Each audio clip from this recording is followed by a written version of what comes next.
Hello दोस्तों, राजा विक्रमादित्य का न्याय, धर्म बड़ा या लक्ष्मी कहानी का भाग 1। विक्रमादित्य एक महान राजा थे। उनका न्याय जगत प्रसिद्ध था। उनके बारे में प्रचलित था कि कुछ भी हो जाए पर वह अपने न्याय पर अडिग रहते हैं। एक बार धर्म और लक्ष्मी में बहस हो गई। धर्म बोले कि मैं बड़ा हूँ और लक्ष्मी बोली कि मैं बड़ी हूँ। दोनों स्वर्ग के राजा इंद्र के पास गए। इंद्र ने पूछा, आप दोनों अचानक मेरे पास कैसे आए हो? तब धर्म और लक्ष्मी ने अपनी बात इंद्र के सामने रखी। लक्ष्मी ने कहा, देवराज, मैं सबसे बड़ी हूँ क्योंकि बिना लक्ष्मी के जीवन का कोई मूल्य नहीं होता। तब धर्म ने कहा कि देवेंद्र, बिना धर्म के भी जीवन का कोई औचित्य नहीं रहता। इसलिए हम चाहते हैं कि आप हमारा न्याय करें और बताएं कि हम दोनों में कौन सर्वश्रेष्ठ है। देवराज इंद्र धर्म संकट में आ गए। उन्होंने सोचा कि मैं कैसे यह बताऊं कि कौन सबसे सर्वश्रेष्ठ है। यदि मैंने लक्ष्मी को सर्वश्रेष्ठ बता दिया तो मैं धर्म से चला जाऊंगा, और यदि मैंने धर्म को सर्वश्रेष्ठ बता दिया तो मैं लक्ष्मी विहीन हो जाऊंगा। उन्होंने बहुत सोचा पर कुछ हल उनके दिमाग में नहीं आया। आखिर में उन्होंने दोनों को कहा कि मुझसे भी ज्यादा न्याय प्रिय धरती पर एक राजा है। उसका नाम विक्रमादित्य है। आप दोनों उसके पास जाओ और उससे अपना न्याय करवाओ। वह आप दोनों का न्याय बड़ी ही सरलता से कर देगा। लक्ष्मी और धर्म दोनों पृथ्वी लोक पर आ गए। दोनों राजा विक्रमादित्य के पास पहुंचे और बोले, हे राजन, आप हमारा न्याय करें। राजा विक्रमादित्य बोले, ठीक है, पहले आप दोनों अपना अपना किस्सा मुझे सुनाओ। फिर मैं दोनों का किस्सा सुनकर यह बताने में समर्थ हो जाऊंगा कि कौन आप दोनों में सर्वश्रेष्ठ है।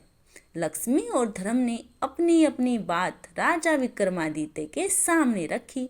लक्ष्मी बोली, हे राजन, यदि मनुष्य के पास मैं ना रहूं तो उसका जीवन अर्थहीन हो जाएगा, इसलिए मैं खुद को बड़ी बता रही हूँ। तभी धर्म बोला, हे राजन, बिना लक्ष्मी के तो जीवन चल सकता है, पर धर्महीन होने के बाद मनुष्य के जीवन का अर्थ ही समाप्त हो जाता है। इसलिए हे राजन, आप हम दोनों का न्याय करें और बताएं कि हम दोनों में कौन श्रेष्ठ है। राजा विक्रमादित्य बहुत ही विद्वान थे। वह समझ गए कि यह एक अत्यंत कठिन न्याय है। यदि मैंने लक्ष्मी को बड़ा बता दिया तो मैं धर्म से विरक्त हो जाऊंगा, और यदि मैंने धर्म को बड़ा बता दिया तो लक्ष्मी मुझसे रूठ जाएगी। उन्होंने कुछ देर तक सोचा और निर्णय लिया कि यदि धर्म चला गया तो समझो सब कुछ चला जाएगा। इसलिए मैं धर्म को ही सर्वश्रेष्ठ बताऊंगा। आखिर में उन्होंने दोनों को कहा कि मेरे ज्ञान के अनुसार धर्म ही सबसे महान है। धर्म के बिना जीवन का कोई भी अर्थ नहीं रह जाता। लक्ष्मी एक बार ना भी रही तो काम चल जाएगा। राजा विक्रमादित्य के इस न्याय से लक्ष्मी उन पर क्रोधित हो गई और उनका सारा राज्य, धन, वैभव सब गायब कर दिया। विक्रमादित्य दर दर के भिखारी हो गए। वह वहां से चलकर एक नदी के पास आए। सोचा, चलो नदी से कुछ मछलियां पकड़ ली जाएं। उन्होंने नदी से कुछ मछलियां पकड़ी, फिर उन्हें भूनकर नदी के किनारे रख दिया ताकि स्नान के उपरांत इन मछलियों को खाऊं। लेकिन जैसे ही वह नहाकर बाहर आए तो देखा सारी मछलियां जल में कूद गई। वह समझ गए कि यह सब लक्ष्मी के करहुत के ही कारण हुआ है। वह कुछ नहीं बोले। भूखे ही वह अपनी बहन के यहाँ चल पड़े। उनकी बहन को वहाँ के लोगों ने बताया कि तुम्हारा भाई विक्रमादित्य तुमसे मिलने आ रहा है। बहन ने पूछा कि भाई कैसे आ रहा है? तो लोगों ने बताया कि वह फटे हाल वस्त्रों में पैदल आ रहा है। उसने कहा कि उसे घोड़े के अस्तबल में ठहरने को कहो। विक्रमादित्य को घोड़ों के अस्तबल में ठहराया गया और खाने के लिए उन्हें नोकर चोकर की रोटी दी गई। वह समझ गए कि यह लक्ष्मी की नाराजगी का असर है, इसलिए उन्होंने वहीं जमीन में गड्ढा खोदकर वह रोटियां गाड़ दी और बोले कि हे धरती माँ, मैं जब दोबारा यहाँ आऊं तो आप यह रोटी इसी स्थिति में संभाल कर रखना। फिर वह किसी को बताए बिना वहाँ से रवाना हो गए। अगले दिन सुबह वह अपने एक मित्र के पास पहुँचे। मित्र ने उनका बहुत स्वागत किया। खाने के लिए उनको तरह तरह के व्यंजन परोसे गए। जब राजा विक्रमादित्य खाना खाने बैठे तो उन्होंने देखा कि खूंटी पर टंगा 9 लखा हार खूंटी निगल रही है। वह समझ गए कि यह भी लक्ष्मी की एक चाल है, इसलिए उन्होंने अपनी सफाई में कुछ भी नहीं कहा। मित्र जानता था कि विक्रमादित्य ऐसा नहीं कर सकते, पर उसकी पत्नी ने विक्रमादित्य पर अभियोग लगा दिया। उनका हार विक्रमादित्य ने चुराया है। वहाँ से विक्रमादित्य चलते हुए किसी दूसरे राज्य में आ गए। चलते चलते थक जाने के कारण उन्होंने सोचा कि क्यों ना किसी वृक्ष के नीचे थोड़ी देर सो लिया जाए। उधर उस राजा के यहाँ चोरों ने चोरी की थी। वह धन उन्होंने लाकर सोते हुए विक्रमादित्य के पास रख दिया। इधर राजा के सैनिक चोरी की तलाश में जब वहां पहुंचे तो देखा कि सारा धन विक्रमादित्य के पास पड़ा था। उन्हें समझ में आ गया कि यही चोर है। उसको पकड़कर राजा के पास ले गई। राजा ने पूछा कि क्या तुमने ही यह धन चुराया है?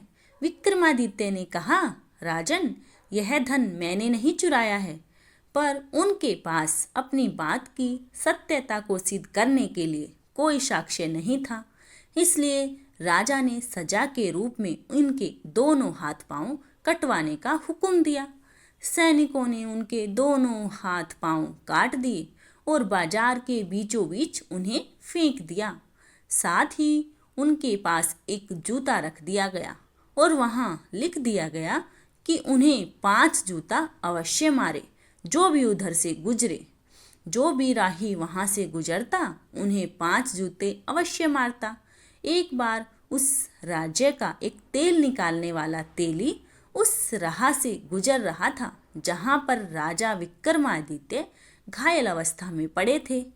उस राजा ने उससे कहा कि हे मित्र, मेरे घाव पर मक्खियां बैठ रही हैं तो मुझे पीड़ा पहुंच रही है, इसलिए यदि तुम मुझे थोड़ा सा तेल लगा दो तो तुम्हारा बहुत ही उपकार होगा। तेली हंसा और बोला, एक तो मैं तुम्हें जूते की सजा नहीं दे रहा हूँ और ऊपर से तुम मुझसे तेल की आशा करते हो। राजन ने उनसे प्रार्थना की। वह एक दयालु व्यक्ति था। उसने थोड़ा सा तेल उनके घाव पर लगा दिया। उस दिन जब वह तेल बेचने गया तो उसका तेल शाम तक बेचने के बाद भी उतना का उतना ही रहा। उसे बड़ा आश्चर्य हुआ कि आज ऐसा क्या हुआ कि मेरा तेल घट ही नहीं रहा है। उसकी समझ में आ गया कि यह सब उस घायल व्यक्ति के कारण हो रहा है। वह कोई दिव्य आत्मा है। तेल बेचने वाला तेली जब घर पहुंचा तो बहुत ही प्रसन्न था। उसकी पत्नी ने प्रसन्नता का कारण पूछा। उसने सारी बात विस्तार से बता दी। बोला, वह व्यक्ति कोई दिव्य आत्मा है। तब पत्नी ने कहा कि आप किसी प्रकार से उस व्यक्ति को अपने घर ले आओ। वैसे भी हमारे कोई संतान नहीं है, इसी बहाने हमें संतान सुख की भी प्राप्ति हो जाएगी। लेकिन राजा से पूछे बगैर हम उसे ला भी तो नहीं सकते, इसलिए पहले हम राजा से एक बार अवश्य इस संदर्भ में बात कर लेते हैं। तेली ने अपनी पत्नी को समझाया। वह बोली, आप कल सुबह जाकर राजा से बात कर लो, अब देरी करना उचित नहीं है। अगले दिन प्रातःकाल वो राजा से मिलने पहुंच गया। राजा ने आने का कारण पूछा तो वह बोला, मालिक, यदि आप आज्ञा दे तो मैं उस लूले लंगड़े व्यक्ति को अपने घर ले जाऊं। हमारी कोई संतान नहीं है, इसलिए हमारी इच्छा है कि हम उसको अपने हाथ साथ रखकर संतान सुख प्राप्त करें। राजा कुछ देर सोचता रहा, फिर बोला, वैसे भी वह व्यक्ति हमारे लिए किसी काम का नहीं है, इसलिए तुम उसको अपने घर ले जा सकते हो। राजा की आज्ञा मिलते ही वह विक्रमादित्य को अपने घर ले आया। जैसे ही विक्रमादित्य उसके घर पहुंचे, उसके हर कार्य में अच्छा होने लगा। जितनी वो उसकी सेवा करते, उतनी ही समृद्धि बढ़ने लगी।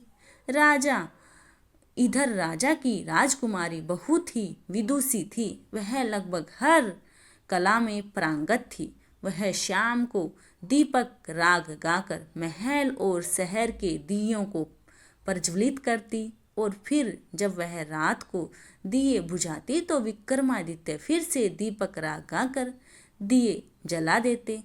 ऐसे जब 2-3 दिन हुआ तो राजकुमारी को विश्वास हो गया कि राज्य में कहीं न कहीं विक्रमादित्य रहते हैं, क्योंकि दीपक राग गाने वाले गिनती के ही लोग हैं, जिनमें विक्रमादित्य सर्वश्रेष्ठ थे। उधर राजा ने राजकुमारी का स्वयंवर रच दिया। दूर दूर के राजाओं और राजकुमारों को आमंत्रित किया गया। जिस दिन स्वयंवर था, उस दिन विक्रमादित्य ने तेली से कहा कि हे पिताश्री, मैं भी स्वयंवर देखना चाहता हूँ, इसलिए आपसे प्रार्थना करता हूँ कि मुझे उस स्थल पर लेकर चलें। तेली ने समझाया कि तुम चल फिर नहीं सकते, तो बताओ कहीं तुम्हें कोई चोट न लग जाए। लेकिन जब विक्रमादित्य हठ पर अड़ गए तो वह ले जाने को राजी हो गया। बोला, कल प्रातः मैं तुम्हें स्वयंवर दिखाने ले चलूँगा। थोड़ी देर बाद राजा के यहाँ से यह संदेश आ गया कि उन्हें 100 घड़े तेल सुबह तक चाहिए। तेली ने कहा, भाई यह कैसे संभव हो सकता है, यह तो बहुत ज़्यादा है। वह बोला, मैं कुछ नहीं जानता, राजा के आदेश से आपको यह कार्य करना होगा, वरना आप सजा के लिए तैयार हो जाओ। तेली बहुत ज़्यादा तनाव में आ गया। यह तो असंभव कार्य था। वह बहुत दुखी था। तभी विक्रमादित्य ने पूछा कि पिताश्री, आप इतना चिंतित क्यों हो? तेली ने तब अपनी चिंता का कारण बताया। विक्रमादित्य ने कहा कि आप उनसे 100 घट मंगवा लें और चिंता न करें, मुझ पर विश्वास करें, कल हम उन्हें 100 घट तेल अवश्य दे देंगे। तेली को विक्रमादित्य की शक्तियों का भान था। उसने राजा को कहकर 100 घट तेल के लिए मंगवा लिए। बोले, अब आप दोनों आराम से सो जाएं। रात में विक्रमादित्य तेली से मैं रात में 100 घट तेल निकाल दूंगा। तेली की पत्नी बोली, बेटे तेरे हाथ और पाँव नहीं हैं, बता तू कैसे बैलों को चला पाएगा? विक्रमादित्य ने कहा कि माँ, तू निश्चिंत होकर सो जाओ, मैं सब कार्य कर लूँगा। रात में विक्रमादित्य ने 100 घट तेल निकाल दिया। सुबह जब राजा के व्यक्तियों ने देखा तो आश्चर्य से भर गई। तेली और तेलिन दोनों को अब पूर्ण विश्वास हो गया कि यह लड़का जरूर कोई देवता है, इसलिए अब कोई चिंता नहीं करनी चाहिए। विक्रमादित्य को नहला धुलाकर नए वस्त्र पहना दिए, फिर उनको ले जाकर स्वयंवर में दूर बैठा दिया। कुछ समय उपरांत राजा और राजकुमार जब आ गए तो राजकुमारी को चुनाव के लिए भेजा। राजकुमारी ने उन लोगों में विक्रमादित्य को तलाशना शुरू किया। उसे राजाओं में तो कोई भी ऐसा न दिखाई पड़ा जो विक्रमादित्य लगे। तभी उसकी निगाह दूर बैठे अपंग व्यक्ति पर गई। उसमें उनको बहुत तेज दिखाई पड़ा। उनका तेज देखकर वह समझ गई कि वही राजा विक्रमादित्य है। बस फिर क्या, वह माला लेकर उनकी ओर चल पड़ी। पास पहुंचकर माला उनके गले में डाल दी। वहां उपस्थित राजा, राजकुमार और लोग आश्चर्यचकित हो गए कि आखिर राजकुमारी ऐसा क्यों कर रही है। राजकुमारी के घर के लोगों ने कहा कि राजकुमारी की तबीयत सही नहीं है, इसलिए उससे यह गलती हो गई। सब ने राजकुमारी को पंखा किया, जल पिलाया और फिर माला लेकर भेजा, पर राजकुमारी फिर माला विक्रमादित्य के गले में डाल दी। धन्यवाद दोस्तों, इस कहानी का अगला भाग आपको अगले वीडियो में मिलेगा। तब तक के लिए धन्यवाद।